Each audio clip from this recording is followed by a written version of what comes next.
uns tempos pra cá, principalmente depois de ter adentrado no mercado de trabalho, eu tenho 27 anos, né? Então, desde os meus 18 anos eu trabalho na nossa sociedade capitalista, em que a gente quer mais trabalhar do que viver. A gente acaba negligenciando várias partes da nossa vida e deixando algumas partes do nosso corpo, da nossa mente de lado. E eu quero muito falar sobre hobbies, porque eu tava pensando muito sobre como eu redescobri os meus hobbies depois de mais velha. Hoje em dia eu dou muito valor aos meus hobbies, né? Como é importante a gente ter interesses além do nosso trabalho. E aí você me pergunta assim, tá, mas por que você precisa de hobby? Pra mim, eu gosto de acordar cedo e trabalhar e chegar em casa, dormir pra no dia seguinte trabalhar de novo. Trabalhar é minha vida. Nossa, acredito muito que 99% das pessoas que têm essa mentalidade devem estar num processo, se já não tiveram um burnout. Eu acredito muito que os hobbies sejam uma forma de você evitar um burnout ou algum tipo de depressão, algum tipo de esgotamento a longo prazo. Até se o seu trabalho, né, for uma coisa que você gosta muito, a partir do momento que é um trabalho, existe uma pressão. É um tabu muito grande você se distrair. A gente acredita muito que a hora do nosso descanso, a hora que a gente tá distraído, a hora que a gente tá no tédio, a hora que a gente não está preocupado com o trabalho, é um merecimento de um tempo de trabalho muito longo que você teve. Sendo que o descanso por si só não devia ser fruto de um merecimento. O descanso é uma necessidade do ser humano. A distração é uma necessidade do ser humano. O tédio é uma necessidade do ser humano. É só quando a gente tá no tédio a gente consegue ser criativo. A gente acaba usando nossa cabeça, nossa criatividade. O ideal é você ocupar esse momento que você tem de descanso, né, com coisas que te fazem prazer. Redescobrir sua criança interior dentro de um hobby. Porque no momento que a gente encontra um hobby que nos faz lembrar a criança interior, a gente consegue abraçar e acolher essa criança interior que tá triste, que tá abandonada dentro da gente. Quando eu comecei a andar de skate, foi assim, a melhor coisa que eu fiz pra minha criança interior, porque eu lembro quando eu tinha 8, 9 anos, meu sonho era andar de skate, mas eu nunca realizei esse sonho. E até coisas que a gente pode parecer que não é coisa de criança. No fundo, como a gente tá se divertindo, a gente acaba acolhendo essa criança interior. Então, ver um filme, ler um livro, mesmo que seja um livro pra adulto, um filme pra adulto, a gente tá entrando num mundo mágico, numa realidade diferente, que é igual a gente fazia quando a gente era criança e brincava com nossos bonecos, brincava com nossos bonecos. A gente entender que a vida não é só trabalho. E eu sei que isso parece muito fácil e todo mundo fala isso. Eu acredito que quanto mais velho a gente fica, menos a gente percebe isso, sabe? Eu tento sempre ter inúmeros interesses, estar aberta a inúmeras possibilidades, experimentar coisas novas. Quando eu fiquei adulta, eu fiquei assim, gente, como faz amigo quando você é adulto? É muito difícil você fazer amigo quando você é adulto. Ok, na escola você vai fazer amigo porque você convive sempre com pessoas. Na faculdade também. E eu acho que com os hobbies a gente consegue muito isso. A gente consegue uma comunidade. Mesmo o skate, que é um esporte individual, é muito coletivo. É eu comigo no skate. Mas eu conheci, todas as minhas melhores amigas hoje em dia vieram do skate. A gente vê muito, né, galera que faz academia, tem os amigos da academia. E tem gente que gosta de jogar videogame, tem os amigos que vão jogar videogame, que mesmo que não seja uma coisa presencial, tá? Ajudou muita gente na pandemia, por exemplo, né? Essa coisa de você entrar numa ligação e conversar com seus amigos. E aí vem a segunda pergunta que vocês me fazem. Tá, Sofia, eu entendo que eu preciso de um hobby, mas como eu descubro meus hobbies? Cara, isso é uma pergunta que realmente parece boba, mas é difícil. Minha terapeuta sempre faz umas perguntas que eu falo assim, nossa, essa pergunta é boba, é óbvio que eu sei, mas aí eu fico a sessão inteira tentando responder e ela fala, você não tá respondendo a minha pergunta. É tipo isso. Eu acho que a primeira coisa que você tem que fazer é entender quem você é. Eu, Sofia Brainer, sempre gostei de inventar realidades nas minhas brincadeiras, realidades paralelas, sempre fui muito criativa, era muito falante, gostava de inventar histórias e tal. Provavelmente, se você era assim quando criança, você gosta muito de ler livros, ver filmes, de jogar videogame. Eu acho que você entender quem você é desde a sua infância. Não que você não possa desenvolver coisas quando você é mais velho, porque é o que mais acontece. A gente cresce, a gente acaba se interessando por outras coisas.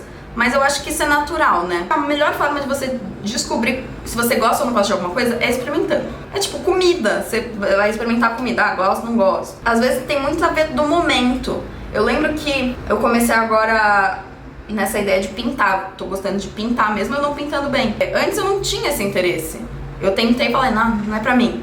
E agora eu redescobri, voltei nisso e tô gostando. É a mesma coisa com comida, não tem momentos da sua vida que você experimenta um negócio e você fala, não gosto, aí depois você reexperimenta e, nossa, é gostoso. Às vezes é a forma como a comida é feita, né, que muda. Então a forma que tal coisa é feita, por exemplo, skate, você pode experimentar no street e aí você não gosta. Aí você fala, não gosto disso. Aí você experimenta depois de um tempo vertical, aí você gosta mais. Então, às vezes é a forma, né? Mesma coisa com literatura, li um livro, não gostei. Muda o gênero do livro. E eu acho que por último é você não se sentir mal quando você tá começando a fazer algo. Por exemplo, é a mesma coisa aprender língua. Aprender idioma pra mim é um hobby. No começo, vai ser como quando você é criança e você tá aprendendo a falar. Então no começo você vai ser horrível. E tá tudo bem. É a mesma coisa de pintar.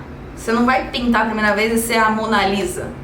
O Leonardo da Vinci. Skate, você não vai pegar o skate e mandar um flip. Tudo é prática. E também você não precisa ter essa cabeça de tipo, eu preciso ser bom nisso.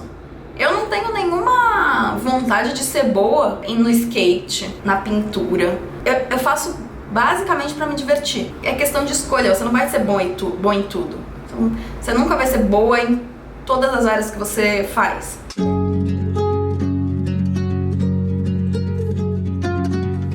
Acabei de acabar, eu fiz o desenho hoje à tarde, eu decidi pintar em aquarela.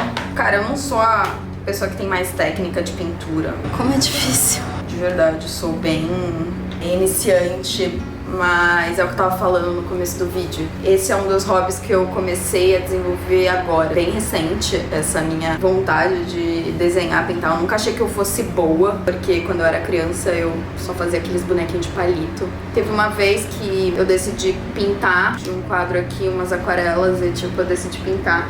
E assim, ficou uma merda, mas foi muito relaxante. Eu fiquei tipo 2 horas sem olhar o celular, fiquei ouvindo uma música. Toda vez que eu tô ansiosa, estressada, eu tenho que pintar, porque faz com que eu me acalme, faz com que eu só pense nisso. Você tem que confiar no processo. A aquarela é muito legal de brincar, porque parece que se você errar, você consegue apagar, porque é só você botar água. É muito divertido, eu recomendo pra quem quiser começar a pintar. Existem opções nessas lojas de material de pintura, né, de arte, mais baratos. Existem aquarelas caríssimas, tintas caríssimas, mas você pode começar, tipo a minha, eu paguei acho que 50 nessa paleta, paletas, fala assim, né, de maquiagem. E os pincéis também eu paguei acho que 40 reais e veio vários pincéis. E pra quem não faz ideia de como começar, o que eu fiz foi, eu fiquei vendo vídeo no YouTube, vídeo no TikTok, e tentando reproduzir o que a pessoa faz com as cores. E desenho é prática mesmo, pra eu desenhar, eu pego uma foto, começo a desenhar o que eu vejo. Eu não consigo ainda desenhar da minha imaginação, sabe? Eu acho bem difícil, na real. É uma sensação única, porque geralmente essas coisas, né, pintura, desenho, é uma coisa que vem desde a infância, e você começar isso agora é gostoso, é uma sensação de assim, tô aprendendo algo novo. A gente tem muito essa noção de que quando a gente é adulto a gente não tem nada novo pra aprender, mas sim, a gente tem muita coisa pra aprender. Então, é isso. Outro hobby meu é estudar idiomas. Assim, eu nunca vi aprender idiomas como uma obrigação. Eu sempre gostei muito de conhecer novas culturas. Eu acho que a forma mais fácil de você conhecer uma cultura, né, a mais legal, é você aprendendo o idioma. Eu tenho um pavor de ir pra um lugar e eu não saber me comunicar. Uma das melhores coisas do mundo é você estar em outro lugar no mundo e você ouvir alguém falando e você entender o que essa pessoa tá falando. Ou você tirar uma dúvida na língua da pessoa. Enfim, você acaba conhecendo uma cultura. Eu tava até entrando numa brisa esses dias de tipo, você não gosta de filme dublado? Porque eu sinto que assim eu não consigo ver a atuação do ator. Se eu tô lendo um livro traduzido, eu tô realmente lendo o livro original? Não, acho o trabalho do tradutor incrível. Mas se você analisar a fundo, você não tá lendo o original, né? Eu tinha essa brisa de, vou aprender russo pra ler Dostoiévski no original. É óbvio que a tradução vai ser a coisa mais próxima que a gente vai ter do original, mas não é o original. Então, até o ato de você ler um livro em outro idioma, com as palavras originais do autor na língua do autor. Isso é muito mágico. Tem muitas palavras que não tem tradução, né? Tem palavras em francês que não tem tradução do português, tem palavras em inglês, palavras em alemão, que a gente tenta traduzir, mas que da mesma forma que no português não tem tradução para outros idiomas. E, gente, o mundo é tão grande, a gente tem tão pouco tempo. Eu tenho essa vontade de conhecer o mundo gigante. Muitas dessas pessoas que moram nesses lugares não sabem falar, tipo, ok, eu falo inglês, então vou num lugar e vou falar inglês. Mas muitas pessoas não sabem falar inglês, então, tipo, você não vai conseguir trocar com várias pessoas o que você poderia trocar se você aprendesse um novo idioma. Uma das coisas que eu mais faço, além de ter aulas, né? Eu já fiz aulas de francês. Sempre que eu tenho de l'argent, eu invisto na minha educação e eu faço um novo módulo no francês, até porque adoro ter aula com um professor. Mas quando eu não tenho de l'argent, eu estudo sozinha, uso aplicativos como Duolingo. Eu adoro aprender a linguagem das ruas. Então, é as gírias, né, gente? É a mesma coisa de uma pessoa que tá aprendendo português vir pro Brasil e falar com a gente. A pessoa não vai entender nada direito, porque a gente fala muito com gíria. O que eu faço bastante é ver séries atuais. Tá sendo muito legal, porque eu consigo realmente compreender. E aí eu fico com um caderno do lado anotando as palavras que eu não entendo. E eu fico muito orgulhosa de mim, porque são pouquíssimas palavras que eu não entendo. Além de todas as outras coisas maravilhosas que podem aparecer se você aprende um novo idioma, como novas oportunidades de trabalho e tal. Mas a gente não tá falando disso, a gente tá falando de hobby, a gente tá falando de coisas que nos deixa feliz e passa o nosso tempo.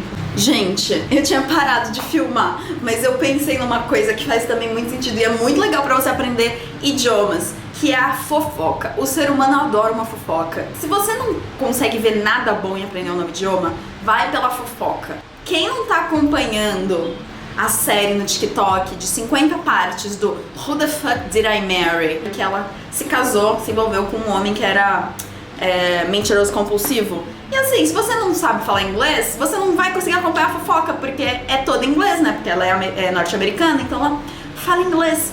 Então, vai pela fofoca. Eu adoro abrir o TikTok, ver uma pessoa com fofoca em francês, e eu fico pensando, se eu não soubesse francês, eu nunca ia saber essa fofoca.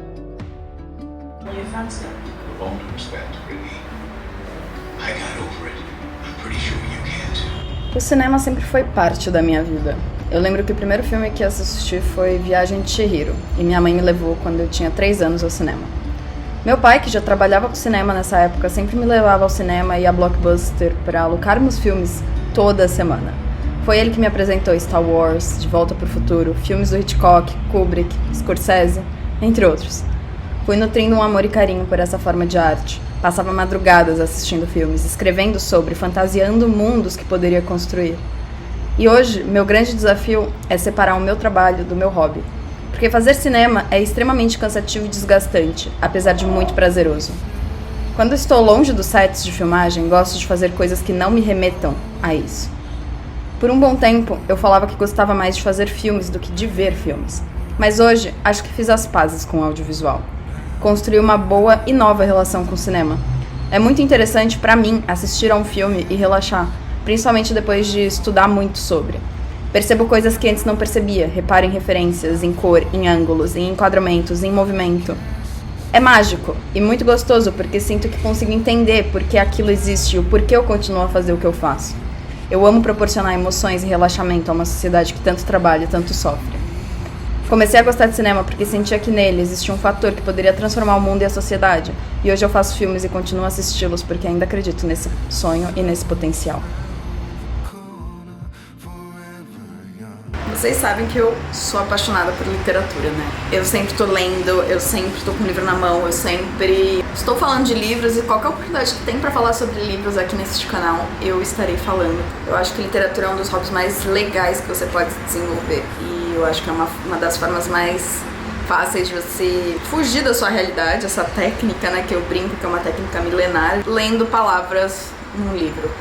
Eu acredito que se relaciona muito com filme, eu acho que é muito parecido a ideia de você sair da sua realidade, entrar num mundinho, num outro mundinho descobrir novas perspectivas, né? Existem livros de diversos assuntos, de todos os assuntos. É uma forma muito interessante de você também descobrir coisas sobre você. Algumas histórias não saem da minha cabeça. Tenho livros que, assim, marcaram muito a minha vida, né?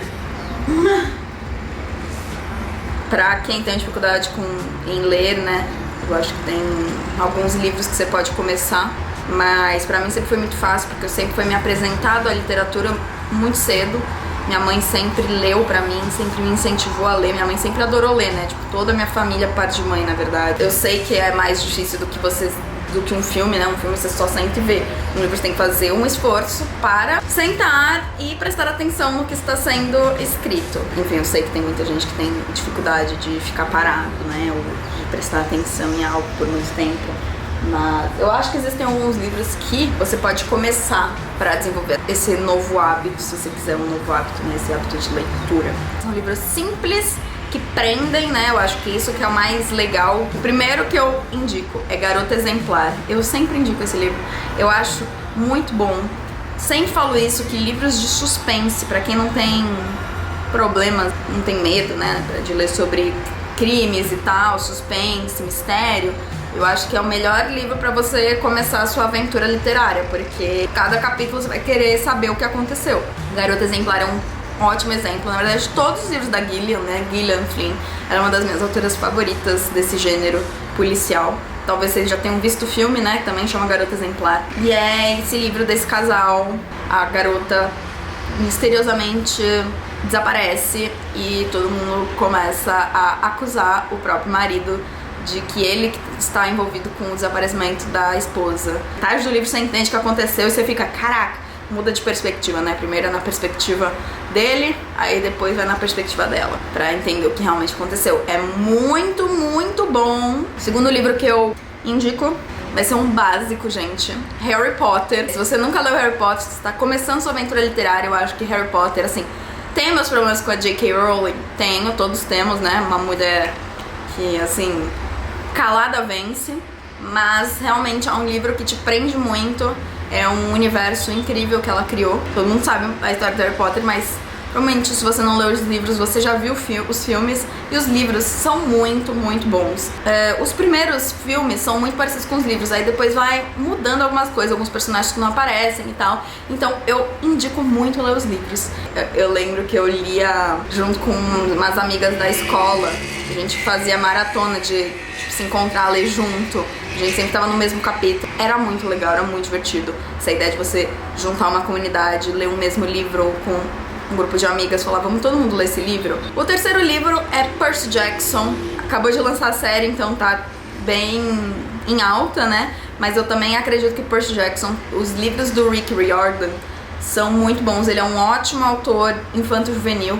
E até se você é velho, que nem eu, vale a pena você ler Percy Jackson se você nunca leu. Eu acho que são livros muito legais pra quem gosta também de mitologia grega. É legal porque esse universo aqui, os deuses gregos, os monstros da mitologia grega também convivem na sociedade atual. E existem os filhos, né, dos deuses com os humanos, então são semideuses. Muito, muito legal. Eu acho que é bem parecido assim com Harry Potter também, né?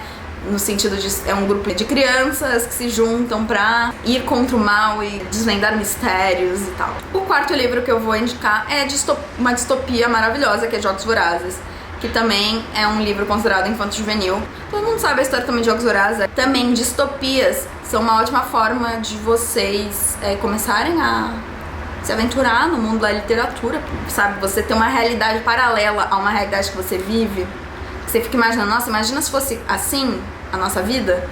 Incrível, adoro. E é muito bem escrito, é um livro muito bom, é uma trilogia também, assim, devorei quando eu li. E o meu quinto livro, pra quem não gosta, não quer ler distopia, que não quer ler crime, quer ler uma coisa mais vida real, mas que ainda assim seja cativante e que te prenda no livro, é Os Sete Maridos de Evelyn Hugo. Eu sei que todo mundo já falou no TikTok, aqui, acho que provavelmente no YouTube, todo mundo indica esse livro, mas eu vou continuar indicando porque é muito bom. É uma autora contemporânea que chama Taylor Jenkins Reid. Ela tem inúmeros livros, né? Daisy Jones, Malibu Rising, Os Sete Maridos de Evelyn Hugo. Ela tem o que... Quem é Carrie Soto, alguma coisa assim, né? Que também...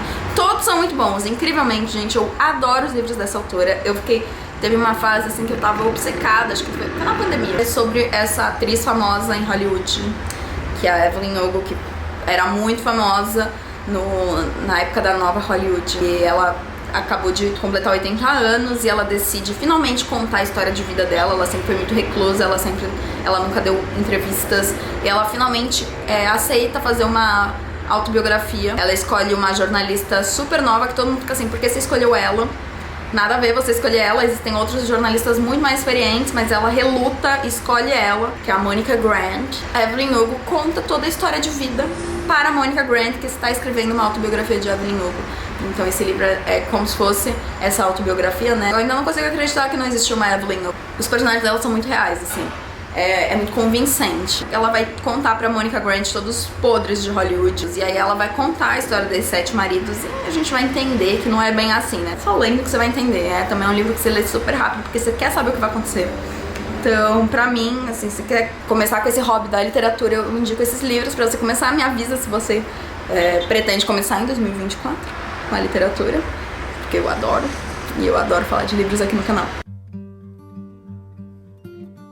O skate representa pra mim uma experiência singular. Foi um dos hobbies que decidi adotar mais tarde na minha vida. Naquela época eu sempre hesitava em iniciar algo novo. Tenho dificuldade em começar algo que sei que não farei bem. Eu tendo a buscar o conforto, o familiar, o que já sei fazer. E encontrei no skate o maior conforto que poderia imaginar. Como alguém ansiosa, o skate me proporcionou a capacidade de desligar a mente, pois sei o que posso realizar. O skate foi um salto no escuro.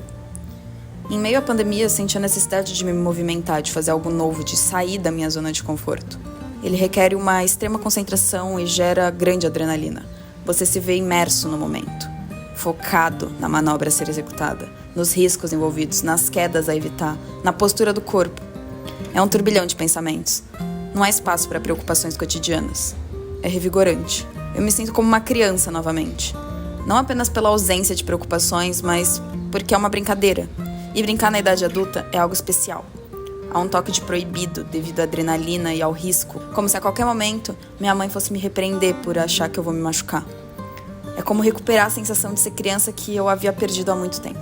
A metáfora de que o skate imita a vida me encanta. É repetição, erro, tentativa, até que se acerta. Mas acertar uma vez não garante sucesso sempre. A vida não é assim?